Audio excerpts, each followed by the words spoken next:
We're starting a 24-hour news channel, and we want you. I'm gonna do the thing that God put Ron Burgundy on this earth to do. Have salon-quality hair and read the news.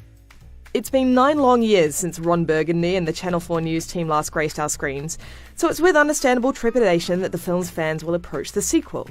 But there's no need for them to worry, because Anchorman 2 continues the proud tradition of preposterousness, left-field hilarity, and uncomfortable nudging at frowned-upon boundaries. You might as well call it Anchorman Amplified. The sequel bases itself in the 80s New York hallways of GNN, the first 24-hour news network and the new home for Ron and his team, who predictably thrive in the dawn of media fluff. There are new rivalries for Ron to contend with, alongside his now estranged wife and son, who prove an increasingly annoying thorn in his side as he climbs the career ladder. It's once again the contention between Ron's hubris and his heart that provides the sequel's through line. Ron's grown a little in the 9 years between movies, but not much. He's as egomaniacal in his pursuit to the top as always, and again, America's adoration of his treacly sign-outs and nonsensical ramblings casts an only slightly exaggerated eye on how we consume media.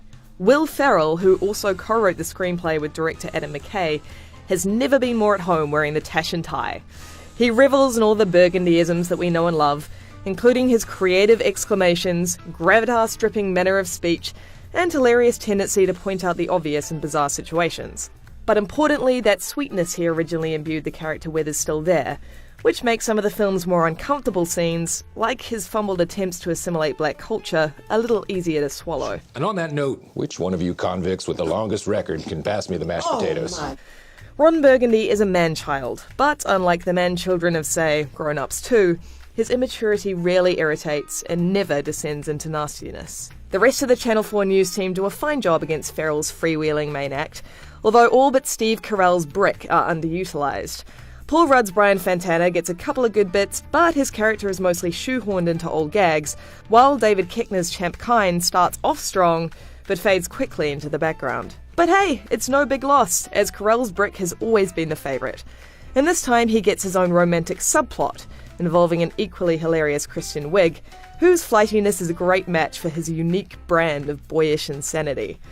Some of the film's strongest scenes involve these two trying to emotionally and awkwardly physically connect. But like the original, there's a real sense that cast and crew indulged possibly one too many Saturday Night Live inspired whims in Anchorman 2, and its vastly improvised screenplay has an excess of tangents.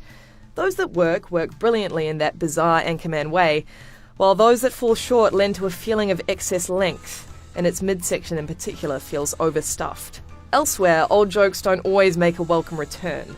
While the reappearance of the jazz flute and Fantana's mystical cupboard might warm you with familiarity, the gags just aren't as funny as Ferrell and McKay's fresher material. Yet there's so much good in Anchorman 2, The Legend Continues, you'll forgive its missteps. Like the original, the sequel's appeal lies with its creator's keen sense of the surreal.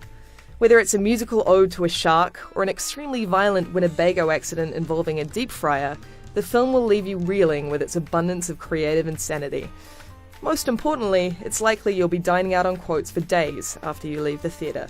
Let's hope we don't have to wait another 9 years for the next one. IGN is giving Anchorman 2 The Legend Continues a 7.8.